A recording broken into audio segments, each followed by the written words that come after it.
দেখুন, আপনাদের সামনে ক্রমাগত ইঙ্গিত দেওয়ার চেষ্টা করে গিয়েছিলাম যে যে সংখ্যাটা দেখানো হচ্ছে খসড়া তালিকা থেকে নাম বাদ পড়তে চলেছে, তার থেকে 3 গুণ কমপক্ষে বেশি এই নামটা এনুমারেশন ফর্মে তুলে দেওয়া হয়েছে। তাদেরকে আরো বেশি তথ্য প্রমাণের জন্য প্রস্তুত থাকতে হবে।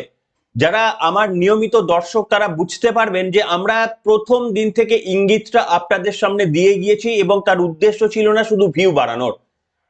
প্রথম সারির মিডিয়াগুলো এই তথ্য আপনাদের সামনে রাখতে পারিনি, কিন্তু আমরা অনেকটা রিস্ক নিয়ে, কিন্তু তার সত্ত্বেও সত্যতার একেবারে চূড়ান্ত সীমায় পৌঁছানোর জন্য আপনাদের সামনে সেই তথ্যগুলো খুঁজে বার করে দিচ্ছে। আর দেখুন, গতকালের আমি বলেছিলাম যে খসড়া তালিকাটা শেষ হওয়ার অর্থাৎ 11 তারিখে এনুমারেশন ফর্মের ডিজিটাইজেশন প্রক্রিয়া শেষ হয়ে যাওয়ার পরই গতকাল যে তথ্যটা হাতে এসেছে, যেখানে বলা হচ্ছে 1,67,00,000 এই তালিকা নিয়ে কমিশনের সন্দেহ রয়েছে এবং তারা এটার জন্য রিভেরিফিকেশন করবে একেবারে বাড়ি বাড়ি গিয়ে।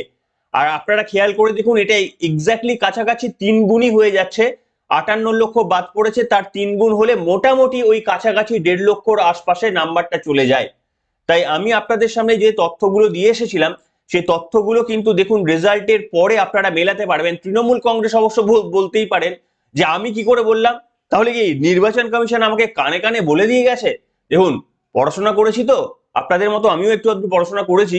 ওই পড়াশোনা যদি করেন আর সৎ কথা বলার জন্য অভ্যাস যদি ছোট থেকে আপনার বাড়িতে তৈরি করে দেওয়া হয়, আর আপনার বুদ্ধিটা যদি মানে নর্মাল মানুষের মতো বুদ্ধি হয়, আর আপনার যদি কোনো অন্য কোনো লোভে মানে লোভী না হয়ে পড়েন অসৎ জিনিসে, তাহলে এই তথ্যটা আপনিও বলতে পারতেন।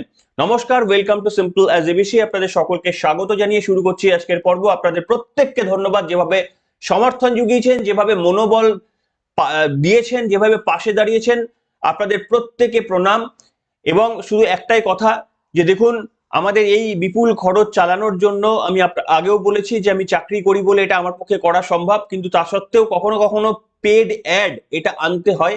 তাই যদি আগামী দিনে 2-1টা পেড অ্যাড আসে, আমাকে ছোট ভাই হিসাবে, দাদা হিসাবে, বন্ধু হিসাবে মার্জনা করে নেবেন, এইটুকু আপনাদের কাছে নিবেদন।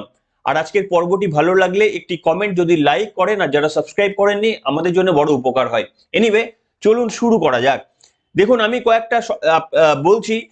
মোট 1,67,54,911 জন ভোটারের তালিকা তথ্য যাচাই করা হবে। অর্থাৎ যেদিন 100% ডিজিটাইজেশনের প্রক্রিয়া শেষ হয়ে গেল, অর্থাৎ আপনার বাড়িতে বিএলওরা এনুমারেশন ফর্ম দিয়েছিল, আপনারা সেগুলো তাদের হাতে তুলে দিয়েছেন, কিংবা কেউ ডাইরেক্টলি অনলাইনে ফিল আপ করেছিলেন, এই কাজটা 100% হয়ে যাওয়ার পর নির্বাচন কমিশন মাত্র একদিনের সময় বুঝতে পেরেছেন যে এর মধ্যে 1,67,45,911 জন এদের তথ্যে প্রচুর গরমিল রয়েছে এবং এদের আবার তথ্য ভেরিফাই করতে হবে। অর্থাৎ 58 লক্ষ এমনিতেই বাদ পড়ে গিয়েছে। কেন 58 লক্ষ, এই হিসাবটা এবার আপনাদের সামনে আগে দিয়ে দিই।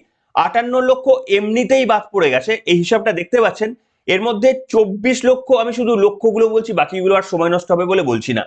মৃত হচ্ছে 24 লক্ষ, নিখোঁজ 12 লক্ষ, স্থানান্তরিত 19 লক্ষ, একাধিক তালিকায় নাম 1 লক্ষ, অন্যান্য 57,000, মোট 58,17,851 জন। এইটা অলরেডি খসড়া তালিকায় এদের নাম এমনিতেই আসবে না। আর যারা খসড়া তালিকায় নাম তুলে ফেললেন, যে সমস্ত বিএলওরা নাম তুলে ফেললেন তৃণমূল কংগ্রেসের কথা মেনে কিংবা বাধ্য হয়ে, তাদের এবার কিন্তু দুর্গতি বাড়লো। কেন না, নির্বাচন কমিশন মাত্র একদিনের সময় তারা বলে দিয়েছে সংখ্যাটা 1,67,45,000-এরও বেশি।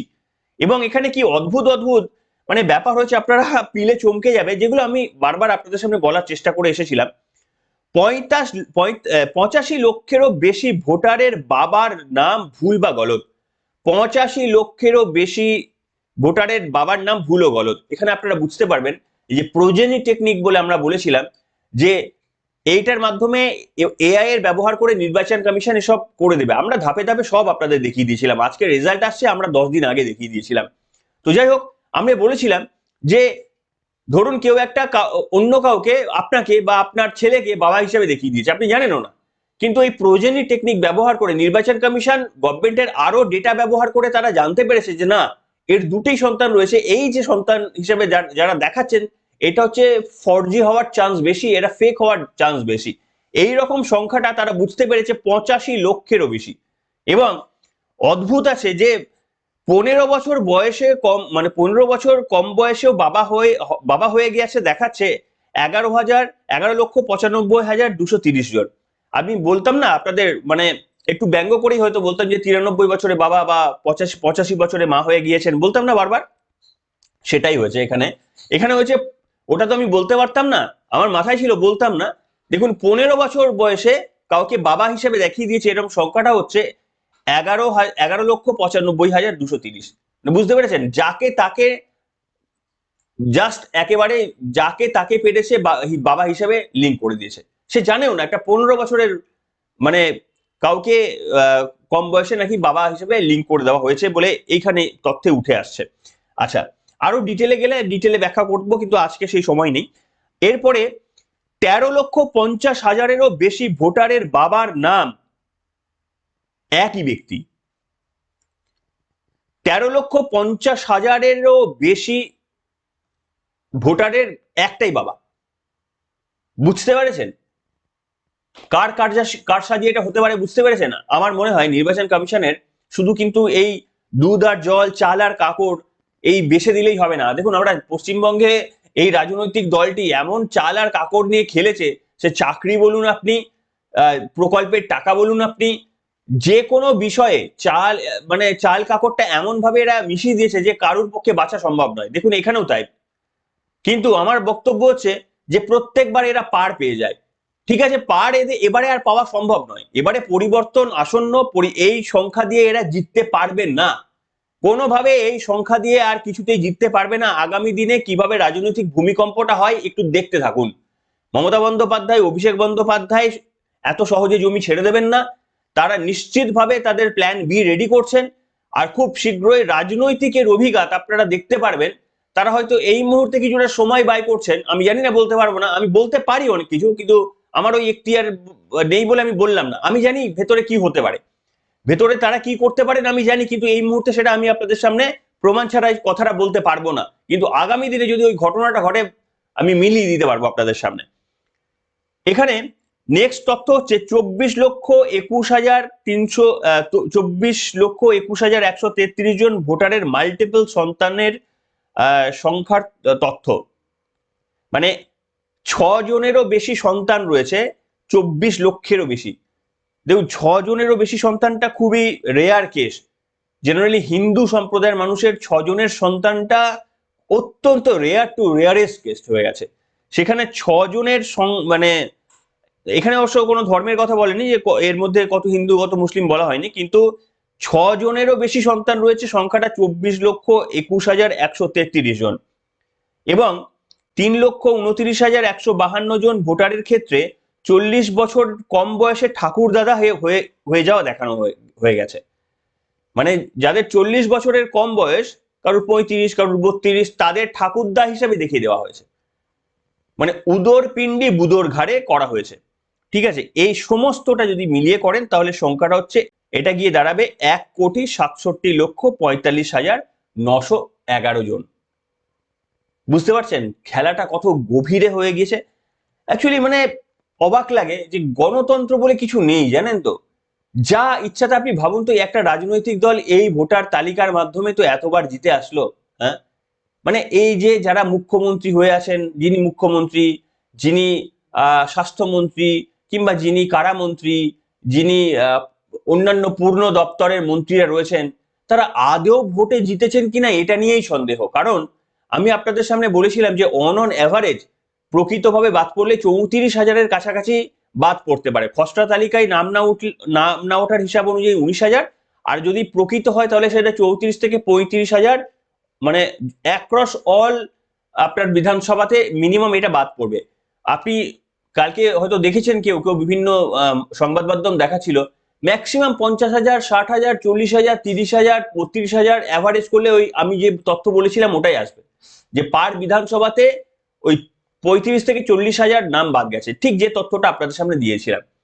আমার এখানে একটা ভালো লাগে, নিজের স্যাটিসফ্যাকশনের কথা আপনাদের সামনে বলি, যে দেখুন কিছুটা, মানে কি বলুন তো, কিছুটা তো প্রেডিকশন রাজনীতিতে চলে, আমাদেরও করতে হয়, কিন্তু এমন প্রেডিকশন করবেন না বা এমন প্রেডিকশন আমি করার চেষ্টা করি না যে প্রেডিকশনটা প্রচুর ভিউ এনে দেবে আপনাকে, কিন্তু আপনার বিশ্বাসযোগ্যতাটাকে কমিয়ে দেবে। দেখুন, আমি থাম্বনেলে লিখেও দিতে পারতাম কোনোদিন যে আজকে 4 কোটি নাম বাদ চলে গেল, 3 কোটি নাম বাদ চলে গেল। আমি সেটুকুই আপনাদের সামনে দেখিয়েছি যেটুকু জাস্টিফায়েবল, যেটুকু আমি জাস্টিফাই করতে পারবো যুক্তি দিয়ে। আর সেই কারণে আপনারা গ্রহণযোগ্য বলে মনে করেছেন বলে আপনারা কমেন্টে ভরিয়ে দিয়েছেন।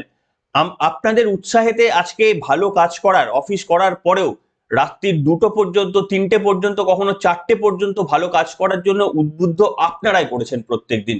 আপনাদের প্রত্যেকটি কমেন্ট হয়তো প্রত্যেকদিন পড়ি না, কিন্তু 60-70% কমেন্ট পড়েনি। এবং সেই কমেন্টগুলো এত পজিটিভ আপনারা কমেন্ট দেন, এত সমর্থন আপনারা করেন, এই সমর্থনটা রাত্রির মানে অফিস থেকে ফেরার পরও তখন আরো টাইম স্পেন্ড করতে ইচ্ছা করে, পরের দিনে আপনাদের অ্যাপ্রিসিয়েশনটা পাবো এবং আপনাদেরকে নতুন কিছু জানাতে পারবো, যেটা আপনি মানে প্রচুর মিডিয়া চ্যানেলগুলো রয়েছে যারা বসে রয়েছে প্রচুর টাকা দিয়ে অ্যাড করেন, তারা দেখাতে পারবেন না আপনাদের সামনে। এইখানে আমি আরো দু একটা বক্তব্য বলে আজকে পর্বটা শেষ করব, তার কারণ এত কিছু বলার রয়েছে না, আমি ঠিক কি বলবো, মানে কতটা বলবো আর কতটা বলবো না সেটা খুঁজে উঠতে পারছি না। রাজ্যের মাননীয় মুখ্যমন্ত্রী মমতা বন্দ্যোপাধ্যায়, তার যে গড়, সেই গড়ে একটা 44,787 জন নাম বাদ গেছে ভবানীপুরে। ভবানীপুরে রাজ্যের মাননীয় মুখ্যমন্ত্রী যেখান থেকে দ্বিতীয়বারের জন্য, মানে প্রথমবার তো নন্দীগ্রামে হেরে গিয়েছিলেন, তারপরে দ্বিতীয়বার এসে ভবানীপুর থেকে জিতেছিলেন, ওই সেজবোন মেজবোন বলে অনেক কিছু করেছিলেন, হেরে গেছিলেন নন্দীগ্রামে। তারপরে যে ভবানীপুরে এসে কম্পার্টমেন্টের মুখ্যমন্ত্রী তিনি হয়েছিলেন, তার নাম, তার জায়গা বিধানসভা অঞ্চল থেকে নাম বাদ গেছে 44,787 জন। অর্থাৎ এটা হচ্ছে, আপনি যা নাম বাদ গেছে এখনো পর্যন্ত বা বাদ যাওয়ার প্রবাবিলিটি রয়েছে, সেটাকে যদি 294 দিয়ে ভাগ করেন, ভাগ করলে দেখবেন যে যে অ্যাভারেজ আসছে সেটা এই মমতা বন্দ্যোপাধ্যায়ের ভবানীপুরে যতজন নাম বাদ গেছে তার কাছাকাছি। বুঝতে পেরেছেন? রাজ্যের মাননীয় মুখ্যমন্ত্রীর গড়ে যদি এত এরকম হয়ে থাকে, তাহলে আমাদের মানতে কোথাও গিয়ে একটা হয় না যে সত্যি তিনি যোগ্যতা দেখিয়ে কি রাজ্যের মাননীয় মুখ্যমন্ত্রীর ওই জায়গাটা, তার মানে এবিলিটি অনেক রয়েছে। রাজনৈতিক দিক থেকে মমতা বন্দ্যোপাধ্যায়ের এবিলিটি নিয়ে আমরা প্রশ্ন করতে পারি না, তার অনেক এবিলিটি রয়েছে। কিন্তু এই তালিকার মাধ্যমে একটা বিধানসভা অঞ্চলে 44,000 মানে ফেক ভোটার, জালি ভোটার বেরোবে, আর সেই ভোটারের আমরা কি এবার এবার একটা তথ্য কি নির্বাচন কমিশন আমাদের দিতে পারবে যে মমতা বন্দ্যোপাধ্যায় গতবারে বিধানসভায়, মানে যে বিধানসভায় জিতে তিনি এবারে মুখ্যমন্ত্রী, নন্দীগ্রামে হেরে গেছিলেন, তারপরে ওখান থেকে জিতে তিনি যে মুখ্যমন্ত্রী হলেন, ওইখানে এই যে 44 লক্ষ নাম, 44,000-এর নাম বাদ গেল, এই 44,787 জনের মধ্যে কতজন ভোট দিয়েছিলেন এটা আমরা জানতে চাই। কাকে ভোট দিয়েছিলেন আমাদের জানার প্রয়োজন নেই, আমরা শুধু এইটুকু কাকে ভোট দিয়েছিলেন আমরা গেস করে নেব, এটুকু আমাদের জানানোর প্রয়োজন নেই। আমরা শুধু জানতে চাই নির্বাচন কমিশন এই তথ্যটা দিতে পারবে, বা আমি বিজেপি প্রতিনিধিদের বলবো আপনারা একটা কাজ করুন, আপনারা যদি আরটিআই করতে পারেন বা নির্বাচন কমিশনের কাছে আরটিআই করুন, কিংবা আপনারা যদি তাদের কাছে দাবি জানাতে পারেন, এই 44,787, বাকি কেন্দ্রগুলো ছেড়ে দিন, শুধু ভবানীপুর কেন্দ্রে রাজ্যের মাননীয় মুখ্যমন্ত্রী মমতা বন্দ্যোপাধ্যায় জনপ্রিয়তা তুঙ্গে, তিনি বিশ্বাস করেন বা তৃণমূল কংগ্রেসের বিশ্বাস করে যে তিনি যতদিন আছে তৃণমূল ততদিন আছে। আমাদের দেখার পালা যে তিনি একবার এমনি হেরে গেছেন, মানুষ, পশ্চিমবঙ্গের মানুষ তাকে এমনিতে একবার রিজেক্ট করেছেন, দ্বিতীয়বার তিনি যেখান থেকে জিতেছেন বলে দাবি করেছেন, সেখানে এই যে 44,000-এর মধ্যে, এই যে নাম্বারটা 44,000-এর মধ্যে কতজন ভোট দিয়েছিলেন সেই সময়, যেই ভোটে মুখ্যমন্ত্রী রাজ্যের মাননীয় মমতা বন্দ্যোপাধ্যায় মুখ্যমন্ত্রী হয়েছেন, এই নাম্বারটা আমাদের জানলে আমাদের বুঝতে সুবিধা হতো, যে মানে কি বুঝতে সুবিধা হতো আপনারা জানেন। তো যাই হোক, আমার যেটা মনে হচ্ছে ফাইনালি রাজ্যে রাজনৈতিক অবস্থা খুব টলমল হওয়ার প্রবল সম্ভাবনা। তৃণমূল কংগ্রেস ছেড়ে দেবে না, তৃণমূল কংগ্রেস এমন একটা রাজনৈতিক দল, এরা একেবারে শেষ পর্যন্ত এই কারণেই তারা যাবে, তারা জানে ক্ষমতাটা তাদের হাত থেকে যদি চলে যায় তাহলে কিন্তু সেটা তাদের জন্য খুব একটা ভালো বা সুখকর হবে না, কারণ চাল আর কাকড় তখন প্রত্যেকটা আলাদা আলাদা করা হবে, এখনো যেগুলো রিভিল্ড হয়নি সেদিন সেগুলোও কিন্তু রিভিল্ড হয়ে যাবে। তৃণমূল কংগ্রেস মানে ওই বলে না যে আমাকে গলা কেটে দিলেও জয় বাংলা বেরোবে, মানে ব্যাপারটা তারা এই পর্যায়ে নিয়ে যাবে, মানে প্রতিবাদ, আন্দোলন, প্রতিরোধ, এই জায়গায় তারা নিয়ে যাবে। এত সহজে ভাববেন না যে নির্বাচন কমিশন বলে দিল তারপরে সেকেন্ড খেলা এবার শুরু হবে। সেকেন্ড খেলা কি, এই যে এতগুলো লোককে ডাকা হবে, 1,67,00,000 ভেরিফিকেশন করা হবে। আমি আগের দিন বলেছিলাম যে বিএলওদের ভেরিফিকেশন করা হবে, ভেরিফিকেশনের জন্য ভিডিও রেকর্ডিং এরও প্রয়োজন যদি থাকে, ভিডিও রেকর্ডিংও করতে হয়তো হবে। তো সবকিছু করার পরও দেখবেন যে সেখানেও কিভাবে জালি করা যায়। দ্বিতীয়বারের জন্য এবার মানে ফার্স্ট রাউন্ডের জালি হয়ে গেল, এবার সেকেন্ড রাউন্ডে জালি ধরে ফেলেছে নির্বাচন কমিশন, এবার সেকেন্ড রাউন্ডের আবার জালি করার কাজটা হয়তো শুরু হয়ে যাবে। অগত্যা কোনো উপায় না দেখে এমনও দিন আসতে পারে, আমি বলে দিচ্ছি আপনাদের সামনে, দেখবেন যে রাষ্ট্রপতি শাসন ছাড়া আর কোনো উপায় থাকবে না। এবং আমার মনে হয় যে এখনো ওই পার্সেন্টেজ না আসলেও নির্বাচন কমিশন তাদের সর্বস্ব দিয়ে চেষ্টা করে দেখাতে চাইছেন যে না, তারা সবকিছু দিয়ে নির্বাচনটা করাতে চাইছেন সুষ্ঠুভাবে। কিন্তু মমতা বন্দ্যোপাধ্যায়ের দল যদি এটা করতে না দেন, যদি ক্রমাগত এইভাবে আটকে দেন এশার প্রক্রিয়া, তাহলে কিন্তু রাষ্ট্রপতি শাসনের দিকেই চলে যাওয়ার সম্ভাবনা সব থেকে বেশি। এটারও তথ্য আপনাদের সামনে নিয়ে আসবো, ডিটেলে তথ্য আপনাদের সামনে বলবো আগামী বেশ কিছু দিন ধরে কিভাবে রাজ্য রাজনীতি উত্তপ্ত হবে। শুধু এটুকু ফলো করুন। এবং আগেই বলেছিলাম যে মমতা বন্দ্যোপাধ্যায়, অভিষেক বন্দ্যোপাধ্যায় যদি শান্তভাবে বসে থাকেন, দেখেন যে ওই ছোট জনসভা করছেন, দু একটা বলছেন, তাহলে জানবেন যে কিছুই নয়। যদি তারা রাস্তায় নামার এবং বিরাট কিছু করার চেষ্টা করেন, তার মানে বুঝবেন যে খেলাটা হয়ে গেছে। সেইটা এবার দেখবো আমরা। আপনাদের আবারও বললাম, যদি বিশ্লেষণ ভালো লাগে, আপনাদের অনুপ্রেরণায় আমাদের পথ চলতে সাহায্য করে। আর যারা সাবস্ক্রাইব করেননি, নিবেদন সাবস্ক্রাইব করবেন। এখনকার মতো এখানে।